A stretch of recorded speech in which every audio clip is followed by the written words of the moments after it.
ये कहानी एक चुड़ैल की है जिसने छलावे से मेरे दोस्त को मुझसे छीन लिया। मैं उस डरावनी रात को कभी नहीं भूल सकता, जिस रात मैंने अपना सबसे अच्छा दोस्त राजीव शुक्ला को खो दिया था। राजीव और मैं बचपन से ही एक दूसरे के साथ थे। राजीव मेरा दोस्त कम और भाई ज़्यादा था। 10वीं कक्षा के बाद हम दोनों ने मुंबई के एक प्रतिष्ठित कॉलेज में प्रवेश लिया। हमारे लिए मुंबई शहर अनजान था, पर कुछ ही दिनों में हम उस शहर का चप्पा चप्पा जान गए, क्योंकि राजीव और मैं पूरे दिन गांव में बाइक से घूमते थे। हम दोनों रोज रोज उसी शहर में घूमकर बोर हो चुके थे। इसलिए एक रात हमने लॉन्ग ड्राइव पर जाने का फैसला किया। हमने बदलापुर गांव के जंगल में जाने का प्लान बनाया। हम बदलापुर गांव के जंगल में कभी नहीं गए थे, पर हमने सिर्फ इतना सुना था कि बदलापुर गांव का जंगल सिर्फ नाम का जंगल है, क्योंकि वहाँ हरे भरे पेड़ों के सिवाय कुछ नहीं था। क्योंकि उस जंगल में जो भी जंगली जानवर थे वो शिकार के कारण ख़त्म हो चुके थे। इसलिए रात में लॉन्ग ड्राइव पर जाने के लिए वह जंगल बिल्कुल सुरक्षित था। और उसी रात पूर्णिमा की रात भी थी। मौसम भी अच्छा था, इसलिए मैं राजीव के साथ बदलापुर गांव के जंगल में जाने के लिए राजी हो गया। रात के 11 बजे हम बदलापुर गांव के जंगल में दाखिल हो गए। हमने जैसा सुना था वैसा ही जंगल का रास्ता मक्खन की तरह मुलायम था। हमारी बाइक हवा से बातें करने लगी। वाकई बहुत मज़ा आ रहा था, पर मुझे इस बात से हैरानी हो रही थी कि हम जंगल के इतने अंदर दाखिल हो चुके थे, पर तब भी हमें रास्ते में एक भी गाड़ी नहीं दिखाई दे रही थी। जंगल का पूरा रास्ता सुनसान पड़ा हुआ था। तभी रास्ते में हमें एक पुल दिखाई दिया।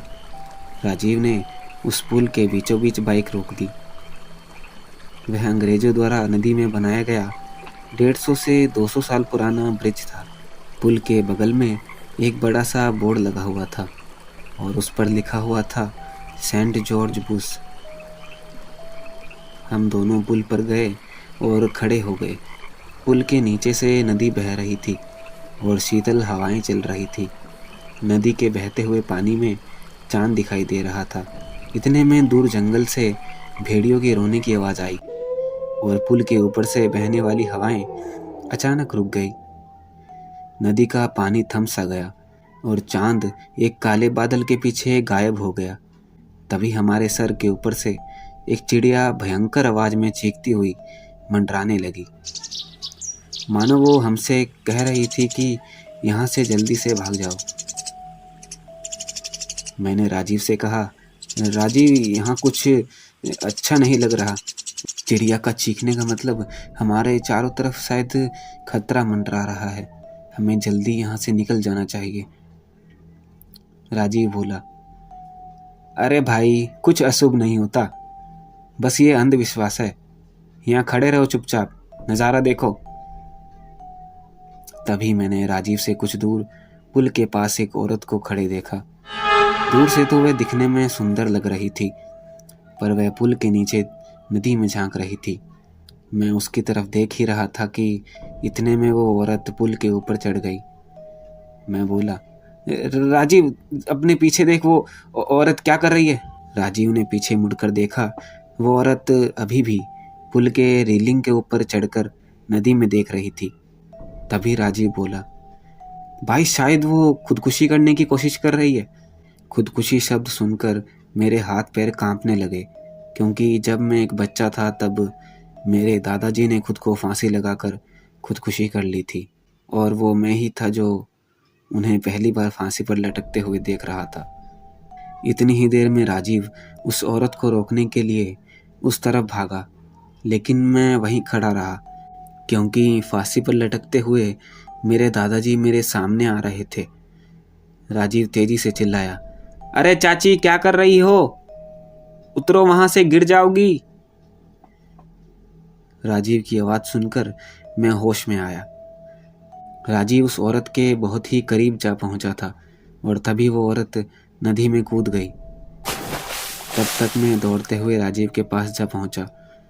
वो औरत हमारे सामने नदी में डूब रही थी और चीख रही थी, बचाओ मुझे! पर हम उसे सिर्फ डूबते हुए देख रहे थे, क्योंकि हम बहुत ज़्यादा डर गए थे। वो औरत मदद के लिए बुला रही थी।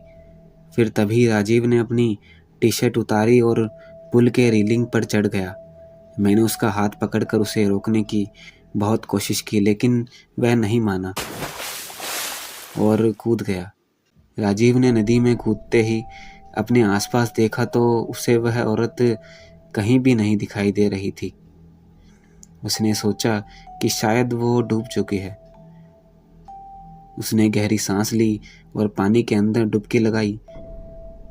कुछ देर बाद वह पानी के ऊपर आया, लेकिन वह औरत कहीं भी नहीं दिखाई दे रही थी।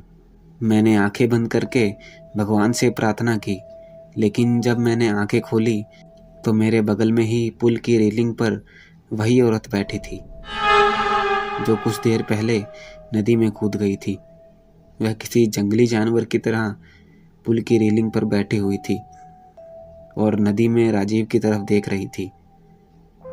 मैं मन ही मन सोच रहा था कि तभी मुझे लगा कि यह औरत नहीं बल्कि एक चुड़ैल है, और मैं डर के कांपने लगा और जोर से चिल्लाया, राजीव, राजीव! तभी उस चुड़ैल ने मेरी तरफ देखा और जैसे ही देखा मेरा शरीर पूरी तरह कांपने लगा। उसका चेहरा काला और आंखें पीली थी। माथे पर बड़ा सा कुमकुम लगा था और नाक में बड़ी सी नत्थी थी। उसके नुकीले दांत उसके मुंह से बाहर निकले हुए थे और उसके नाखून जंगली जानवर की तरह लंबे और नुकीले थे। तभी उस चुड़ैल ने बोला, क्या हुआ? मुझे ढूंढ रहे हो? राजीव पानी की सतह से हमें देख रहा था। उसे भी पता चल चुका था कि ये कोई औरत नहीं बल्कि यह एक चुड़ैल है। राजीव हमें चौड़ी आंखों से देख रहा था। मैंने सोचा अब ये चुड़ैल मुझे इसी पुल पर चीर फाड़ करके मार डालेगी और फिर मेरे कच्चे मांस को चबा चबा कर खा जाएगी, क्योंकि मैं अकेले ही उसके पकड़ में आ गया था और डर के मारे मैंने अपने पैंट में पेशाब कर दिया था। तभी चुड़ैल ने बोला, डरो मत, मैं तुम्हें नहीं उसे अपने साथ नदी में ले जा रही हूँ। जब मैं ये सुना तो मेरा दिल डर से दहल उठा। मैंने राजीव से चिल्लाते हुए कहा, राजीव, जल्दी से पानी से बाहर निकल, नहीं तो ये चुड़ैल तुझे पानी में ले जाएगी। राजीव पूरी तरह डर गया। उसके हाथ पैर सुन्न हो गए थे। उसे एहसास हो गया था कि वह नदी में से बाहर नहीं निकल पाएगा, क्योंकि वह नदी के बीचों बीच फंस गया था। चुड़ैल मेरी तरफ देखकर मुस्कुराई और फिर नदी में छलांग लगा दी। राजीव आखिरी बार चिल्लाया और चुड़ैल उसे पानी में अपने साथ ले गई। कुछ देर तक पानी में बुलबुले निकलते रहे और कुछ देर बाद वह बंद हो गए। मैं आंखें फाड़ फाड़ कर नदी में देख रहा था और राजीव को पुकार रहा था। इतने में नदी के पानी में खून दिखाई दिया।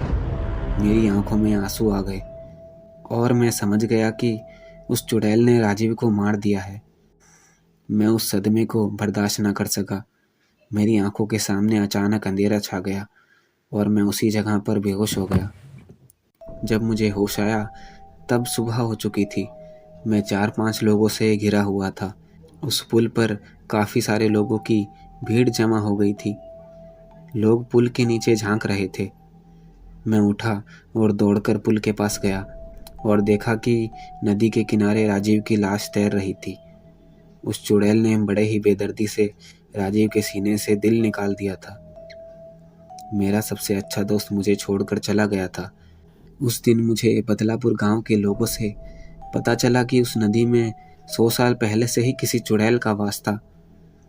असल में हुआ यह था कि अंग्रेज़ों के जवानों में एक अंग्रेज अफसर ने मोहिनी नाम की एक औरत से छेड़छाड़ की थी। यह बात आसपास के हर गांव में फैल गई थी। इसी कारण मोहिनी से गांव की कोई भी औरत बात नहीं करती थी, क्योंकि सब लोग कहते थे कि उसकी पवित्रता नष्ट हो चुकी है गांव के लोग उसे हर दिन ताने मारते थे। कुछ दिन बाद मोहिनी के पति ने भी उसे छोड़ दिया। तब मोहिनी अपने घर चली आई। बदलापुर गांव ही उसका मायका था, लेकिन यहाँ भी उसे बहुत सारी बेइज्जती झेलनी पड़ी। वह हर दिन लोगों के ताने सुनकर तंग आ गई थी। इसलिए एक दिन पूर्णमासी की रात मोहिनी ने बदलापुर गांव की इस नदी में कूदकर खुदकुशी कर ली। मरने के बाद वह चुड़ैल बन गई और पूर्णमासी की रात मोहिनी उस ब्रिज पर आती थी और लोगों को इसी तरह छलावे से अपना शिकार बनाती थी। बदलापुर गांव के कुछ लोगों का यह भी कहना था कि 100 पुरुषों या लड़कों का दिल खाने के बाद वह चुड़ैल फिर से एक सुंदर औरत बनने वाली थी। इसलिए वह सिर्फ पुरुषों और लड़कों को अपना शिकार बनाती थी और उनका दिल कच्चा चबा जाती थी। राजीव के मरने के बाद बदलापुर गांव के उस ब्रिज पर कभी भी वह चुड़ैल दिखाई नहीं दी। इसलिए बदलापुर गांव के लोग कहते हैं कि मेरा दोस्त राजीव ही उस चुड़ैल का आखिरी शिकार था और उसके बाद वह फिर से जिंदा और सुंदर स्त्री बन गई और अभी वह किसी आदमी के साथ सामान्य जीवन जी रही होगी। तो यह थी मेरी आप बीती। अगर आपके साथ भी ऐसी कोई घटना घटित हुई है तो आप हमें ईमेल पर सेंड कर सकते हैं। और अगर आपको ऐसी कहानियाँ देखना पसंद है तो आप हमारे चैनल को सब्सक्राइब कर सकते हैं। धन्यवाद।